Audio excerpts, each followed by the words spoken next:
Hello, we need to talk about my website. This is my website. And it's not broken. Nothing is not loading. Everything's loading. It's as intended. But enough people have kind of reached out and said, oh, I think something's wrong with your website. I think the CSS isn't loading or something. And also just if the CSS is loading, what's up with the website? And so I thought I'd just take a moment to just talk about it a little bit. So yes, indeed, this is what it looks like. There is a little bit of CSS. I've added this little library that I'm trying my best to really maintain and get into a good state. It's in a decent state, called Minimalist. That is behind this. So there's a little bit of CSS, but not a lot, very little. And there's no real design here, as you can see. And this is by choice. The reason for this is essentially because I came to a point where I had to make a decision.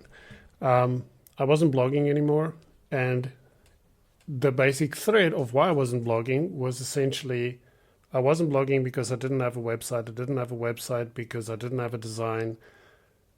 I didn't have a design because I didn't really have the time at that point to do it.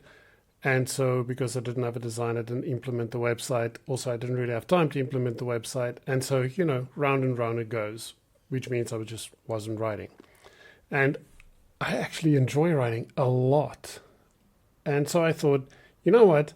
Let me just put something up and start writing again. And I've been doing that for a while, and I'm really enjoying it. I haven't posted something in a minute, but that is a different thing. I've somehow been making quite a few videos for YouTube, and I'm actually now thinking of how I can bring that content into the website in some way. But back to the topic of the website. So that is essentially why it looks like this. And the idea is not to just leave it like this forever. I mean, I actually have a design. There's the design that I've made. And so this is like the landing page, and of course this is like article pages and general content pages. So I do have a design, and I'm going to implement it. I feel like I'm at a point now where, yeah, I want to implement the design. But as with the reason for the website looking the way it does, and because it's my little corner on the web, I want to take my time in how I do this. And I want to learn the tools, and I want to experiment with some things as part of the process of implementing this design. So what do I mean by that? Well, first of all, my website right now is running using Astro, and I'm not changing that. I'm going to keep using Astro. I like it a lot, but I also realized that there's a lot about Astro that I don't know. Like, for example, something as simple as collections, content collections.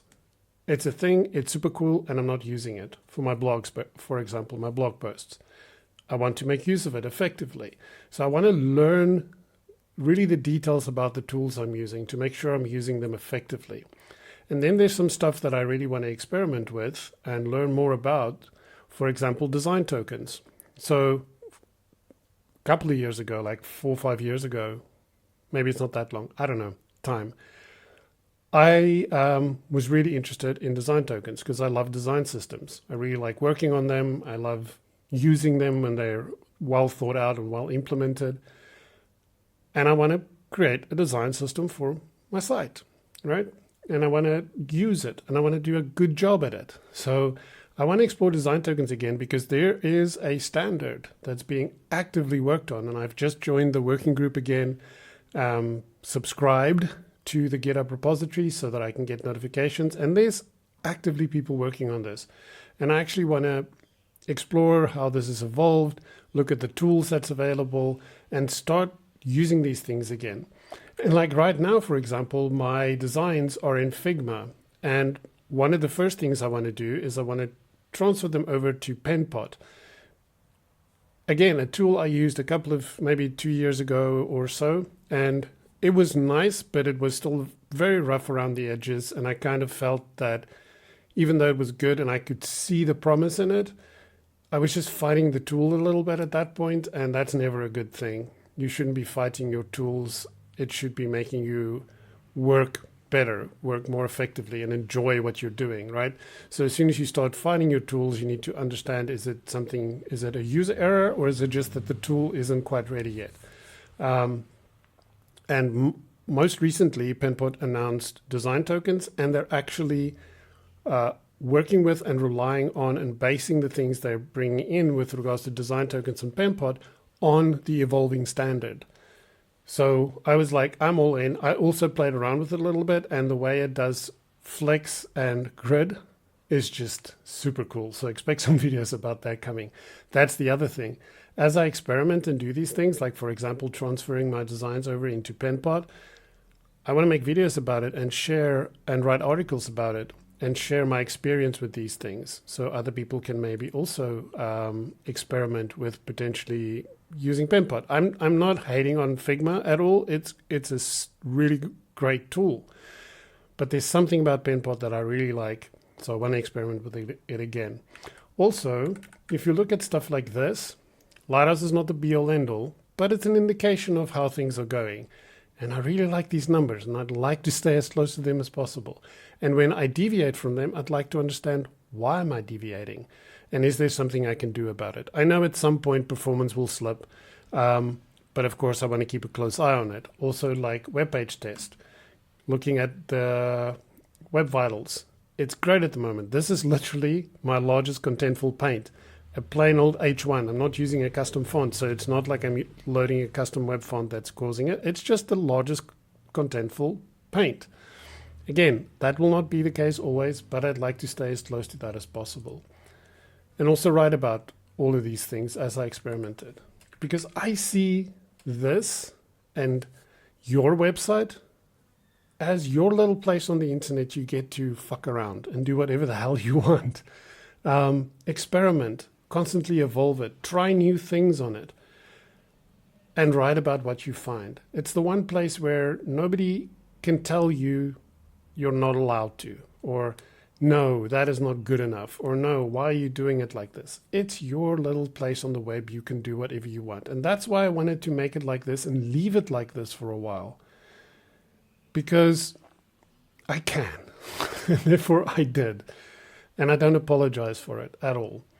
So if you've ever wondered why my website looks like this, I hope this answers the question a little bit, but it won't continue to look like this. And if you'd like to come along for the journey, subscribe. And also go check out my blog. I've got an RSS feed, really, and I'll put up an icon. But for now, if you just go to rss.xml, and I put 2 slashes, there you go. You can use your feed reader, and then it will even look a little better because the feed reader will add some style. But yeah, so that's why it looks like that.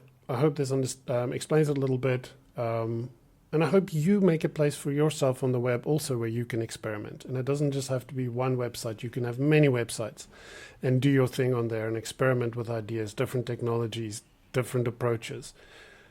Always just keep some things in mind, which is let's focus on including everyone in what we make. Let's not make things where we exclude people. Let's learn about what makes for a great user experience. Let's learn about accessibility and how things like the curb cut effect can benefit everyone.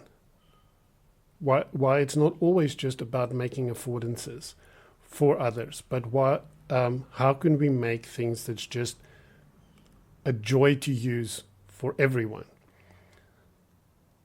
Cool. I think I'll end it there. So thank you for watching. If you enjoyed this, give it the old thumbs up. If you didn't, you can give it a thumbs down if you really want to. Leave a comment if you have any questions, if you have any feedback, any thoughts. Share your websites, like the things you make on the web. I'd love to check them out. And yeah, let's make a beautiful web, because the web can and should be beautiful. It's going through a weird time. It's gone through a weird time for a while. We can take it back, and let's make cool stuff. And until the next one, subscribe if that's your thing. Subscribe to the RSS feed if you like that more. And yeah, I'll speak to you very soon. And have a good day, good week, good evening, and I'll speak to you soon. Bye. Peace.